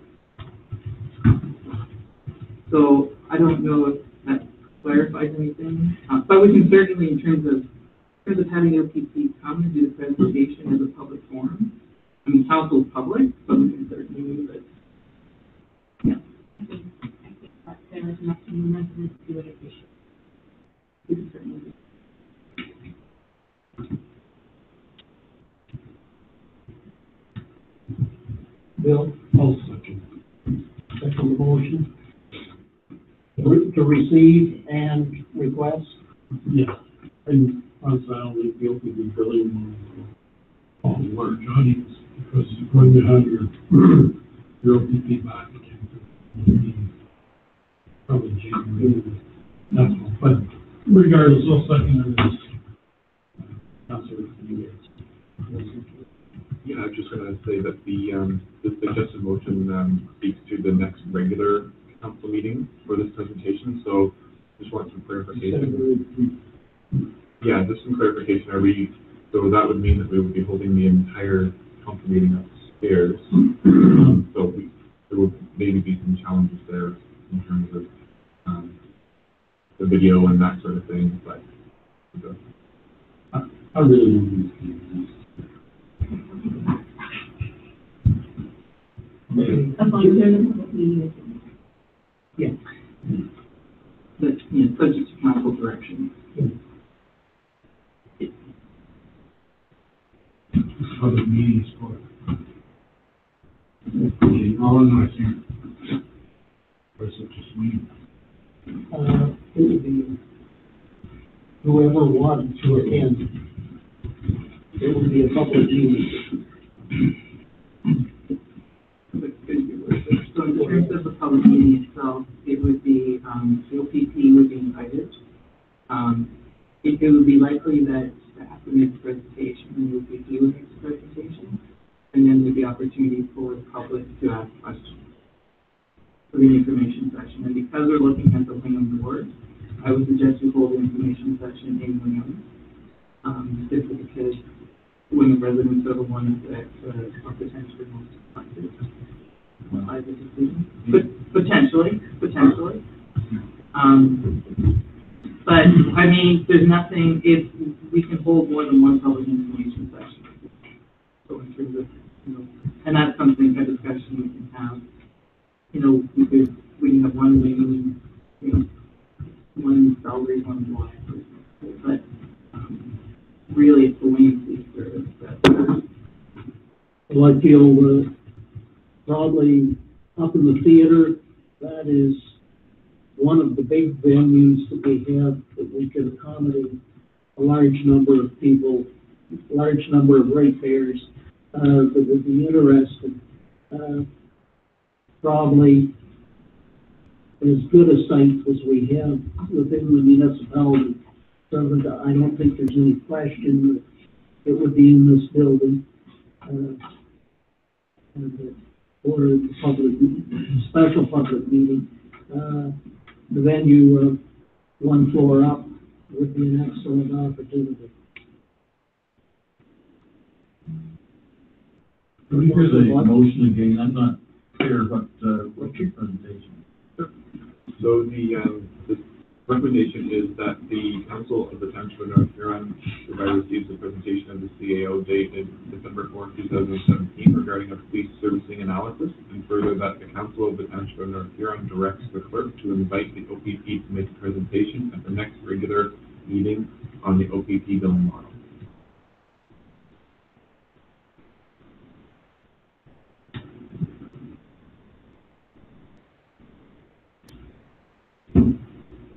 It sounds like two presentations.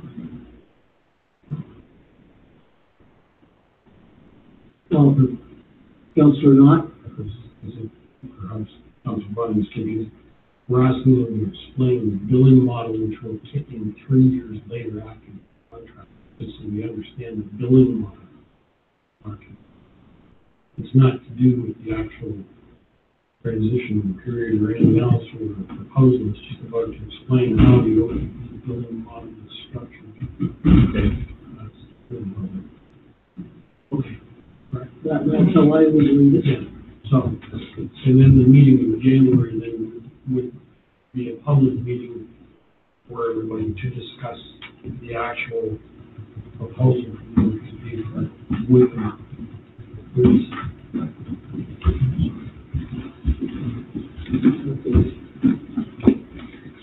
Is council ready for the vote? All in favor? Carries.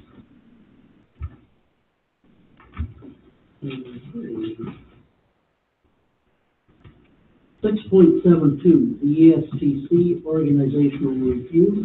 Okay.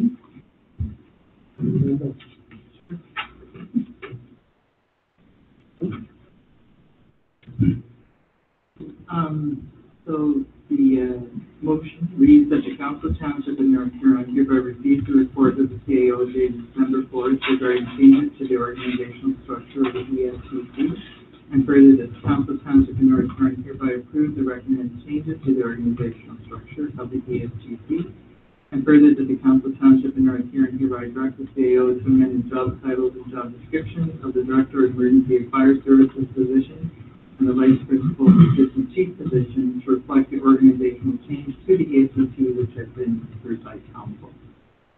So perhaps I'll just explain, if you wish, the organizational structure change. So as Council is aware, back on June 2017, there was an organizational review report that Council received and approved. And that organizational structure, there was the Director of Fire and Emergency Services,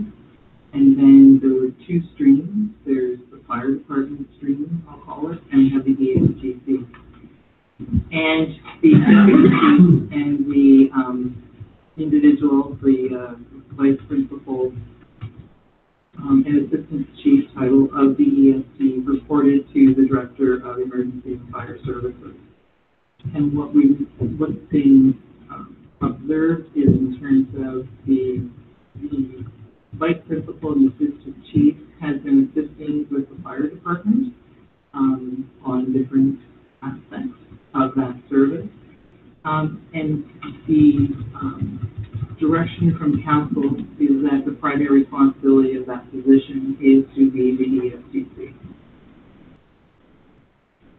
So, essentially, to maintain that focus and to address some ongoing circumstances, the organizational change is recommending that the vice principal / assistant chief position, that title be changed to principal of ESGC.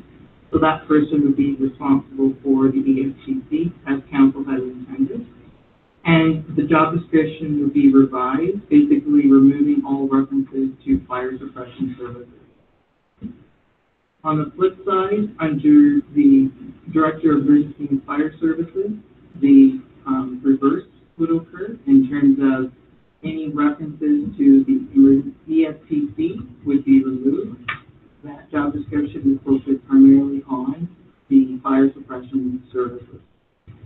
And then the other change associated with that is that both positions would report to the CAO, and that there would be a division between the fire suppression services and the ESPC, but with the CAO, there may be some interaction between those two parties in terms of, for example, if there's an individual on fire service that is, we want to do a really good trainer and that we want to, we would talk to them and we would bring them over to help us on the ESPC to deliver a training course or program, for example.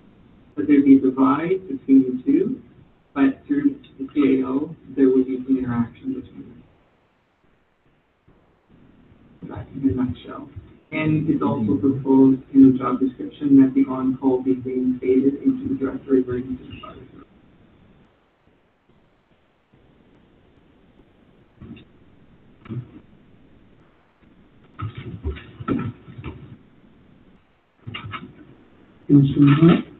I'll move that we accept that. I think that going forward, our intent really was to emphasize the ESPC as a separate operating entity from the fire department itself, and we may have clouded the issue ourselves when we set it up initially for higher personnel. So I think this will clarify some of those issues.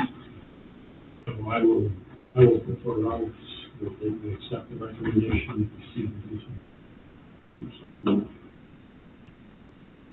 Any further discussion? All in favor? Carried.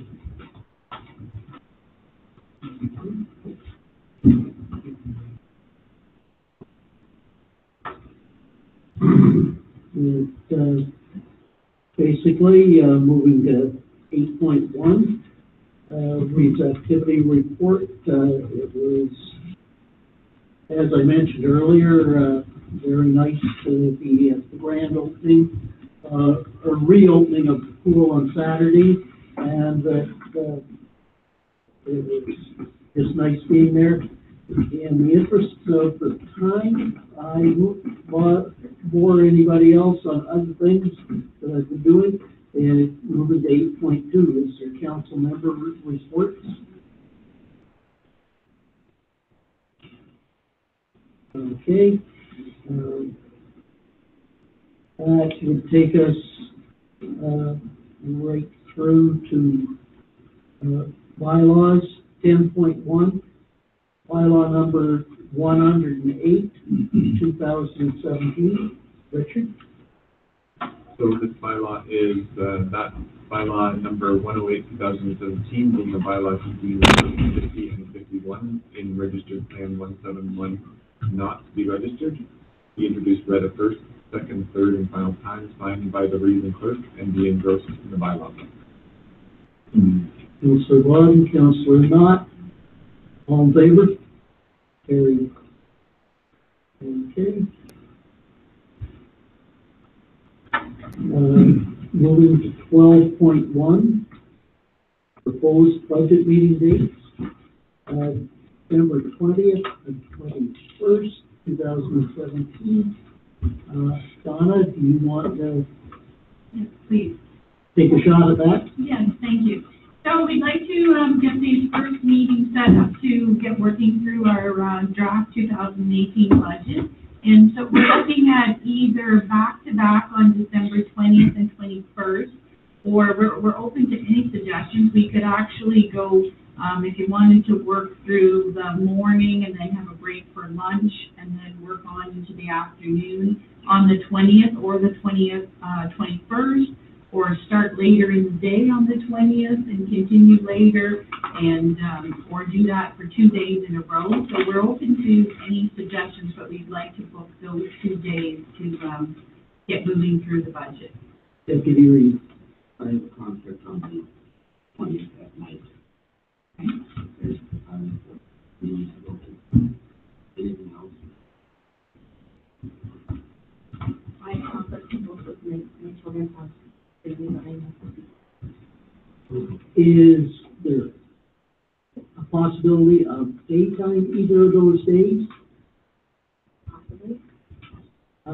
What time period, possibly in daylight? Oh, by 5? Yeah. Councillor Knott. 20th is probably, more than likely to be out of town. And daytime is the 21st in the evening would probably be okay.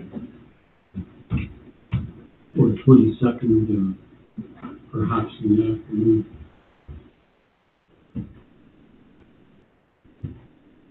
She's good with a bunch of the rest of us aren't saying anything. It's really difficult to Yeah. have a budget right before that. It's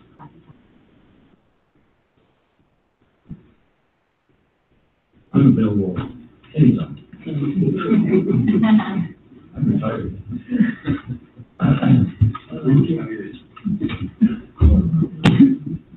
Well, I think we've pretty well illuminated the 20th in the evening anyway.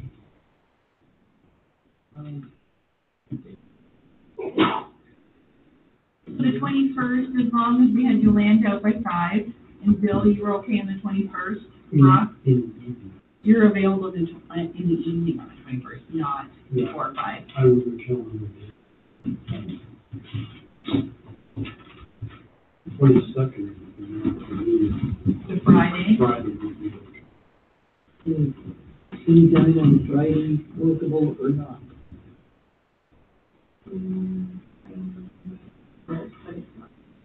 Yeah.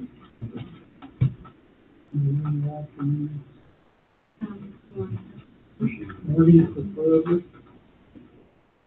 That's a question. Do we have an early closing for staff on the 22nd, so that is prior to Christmas? We can do it. No, but staff would prefer not to be here in the evening, to be honest with you. We have Christmas plans. No, that would be after. Afternoon would be fine. Oh, okay, yeah. Okay. That's important next week.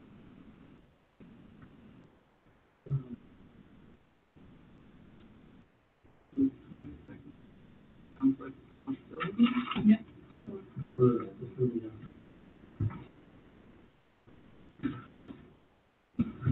Yeah, I cannot do it tomorrow. Okay. We gotta get up early.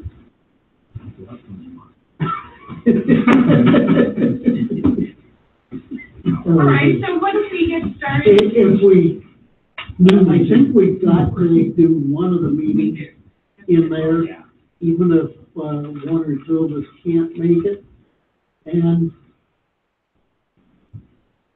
the way I'm looking at it, we've got to be back to it for that second meeting early in first week of January. Let's go with the Thursday afterwards. The 21st and 22nd then? That's okay with me. Not everybody's gonna be able to make it though. He's saying, you said you couldn't come on the 21st in the afternoon, you said evening. Oh, But your land is not an evening.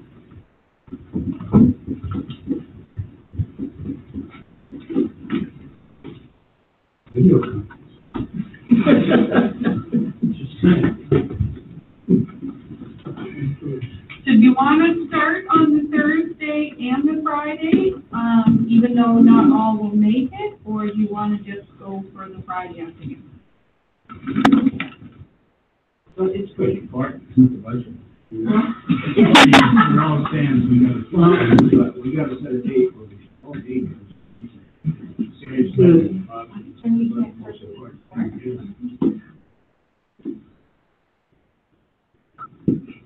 That's next week.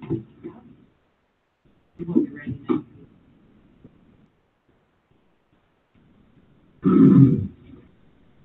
Friday afternoon, and maybe go with a little bit longer meeting than we were maybe originally planning.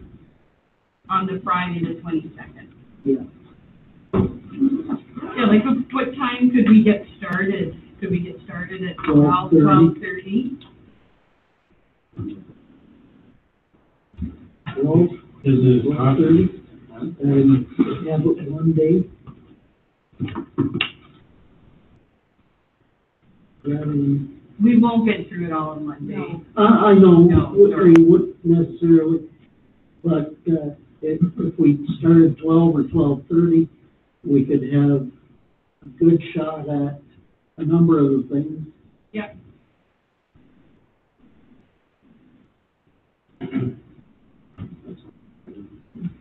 Friday before Christmas.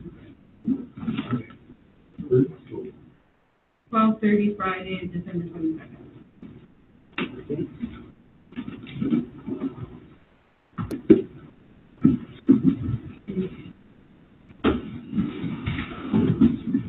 Okay, thank you.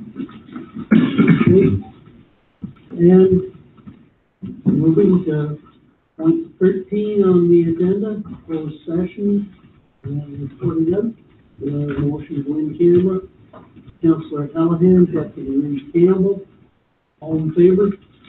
Carried. We'll have a short recess.